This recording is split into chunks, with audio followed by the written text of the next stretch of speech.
అప్పట్లో బండి సంజయ్, సోము వీర్రాజు వీళ్ళిద్దరూ రాష్ట్ర అధ్యక్షులుగా ఉండగానే నడ్డా అధ్యక్షుడిగా కొనసాగిస్తూ వీళ్ళని కొనసాగుతారు, మొత్తం దేశవ్యాప్తంగా ఉన్నటువంటి బీజేపీ రాష్ట్ర అధ్యక్షుల్ని కొనసాగిస్తామని చెప్పారు.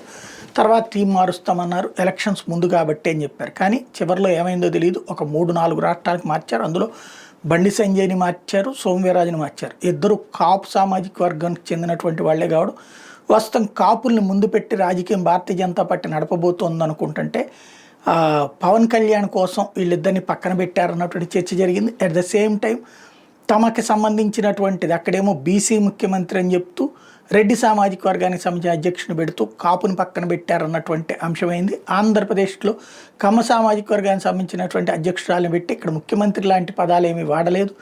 అదే సందర్భంలో కాపుకు సంబంధించి పక్కన పెట్టారన్నట్టు చర్చ నడిచింది. అయితే ఇక్కడ పెద్దగా తిరుగుబాట్లు ఏం లేదు, ఎందుకంటే పెద్దగా ఇంపాక్ట్ లేదు కాబట్టి భారతీయ జనతా పార్టీకి సంబంధించి. అక్కడ ఆ ఇంపాక్ట్ ఉంది, తెలంగాణలో దూకుడు ఉంది.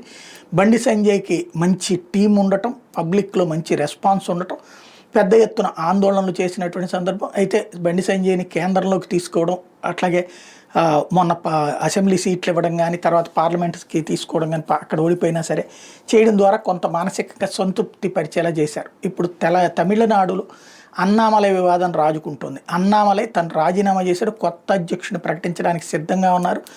ఏఐఏడీఎంకేతో పొత్తుకి సిద్ధపడుతున్నటువంటి సందర్భం. అదే సందర్భంలో అన్నామలై నేను పార్టీ కోసమే కమిటెడ్గా ఉన్నానని చెప్తున్నాడు. ఇంకో పక్కన అన్నామలైకి అనుకూలంగా రాష్ట్ర వ్యాప్తంగా పోస్టర్లు, హోర్డింగులు వెలిసినాయి.